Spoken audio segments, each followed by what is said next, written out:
Et salut à tous, c'est Blacky. 5 minutes pour vous expliquer le fonctionnement des Timeless Jewel, tout ce que vous avez à savoir, comment ils s'utilisent, comment trouver le meilleur pour votre build. C'est parti. Il y a 5 Timeless Jewel. Elegant Hubris, Brutal Restraint, Lethal Pride, Militant Faith et Glorious Vanity. On verra un peu plus tard dans les vidéos leurs spécificités et comment choisir la bonne pour votre build. Alors un peu d'histoire. Les Timeless Jewel sont apparus pendant Légion.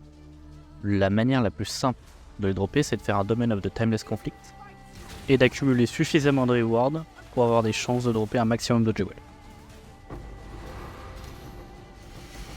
Si vous n'êtes pas en SSF, le plus simple reste encore de les trouver sur le trade site.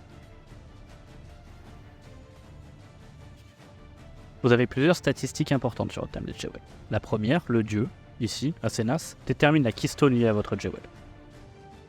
Lorsque vous placez votre Timeless Jewel dans votre arbre, vous remarquerez que toutes les keystones, quelles qu'elles soient, sont remplacées, tant qu'elles sont dans le rayon de la jewel.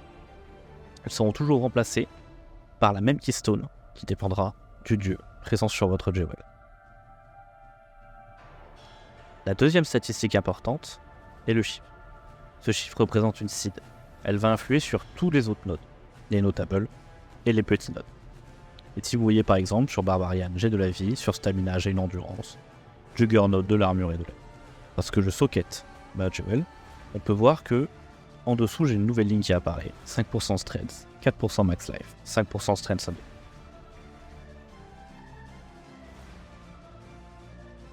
Si je socket une autre, maintenant avec un différent chiffre, on voit que ça m'ajoute plus 20 strength, du totem placement speed ou autre. Le comportement de chaque jewel avec l'arbre est différent. Prenons par exemple les Glorious Vanity.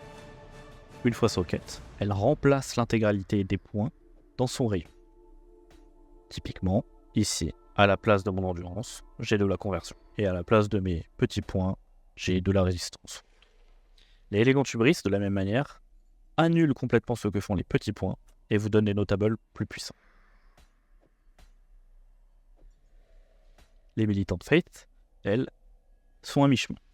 Elles changent ce que font les petits points en leur donnant de la dévotion, et dans de rares cas, elles changent aussi les points de notables. Comme ici avec Juggernaut, qui est maintenant de la Lightning Conversion. Les Brutal Restraint et Lethal Pride, elles, ne changent pas la façon dont votre arbre se comporte, elles viennent simplement rajouter des statistiques en plus sur les points de notables. Si vous n'avez pas besoin d'une keystone particulière, ce sont les jewels privilégiés. Maintenant qu'on a vu le fonctionnement des Timeless Jewel, comment on trouve la meilleure pour son build? C'est assez simple, je vous ai mis un lien dans la description qui va vers un site qui va référencer toutes les jewels et ce qu'elles font. Donc on se retrouve sur Timeless Jewel Calculator. Donc on retrouve l'arbre de PoE avec les Jewel Sockets qui sont highlighted parce que le point de base de départ c'est un Jewel Socket. Donc prenons par exemple le Jewel Socket côté Ranger.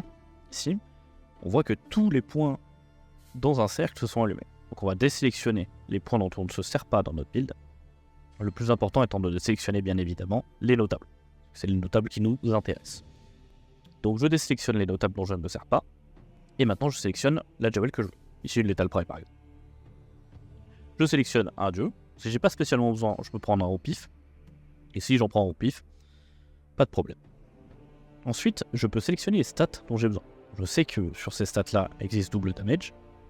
Prenons, par exemple, 3 de double damage. Et maintenant, j'ai plus qu'à rechercher. Et vous allez voir le nombre de matchs qu'on a, avec les seeds en particulier, qui me donne un maximum de double damage. On peut cliquer sur Trade. Et je tombe sur le trade. Bon, j'en trouve pas, mince. Mais souvenez-vous, j'ai pas besoin d'un dieu. Donc, je peux ouvrir les modifiers et je vois que je peux cocher les autres dieux. Et en cochant les autres dieux, je trouve.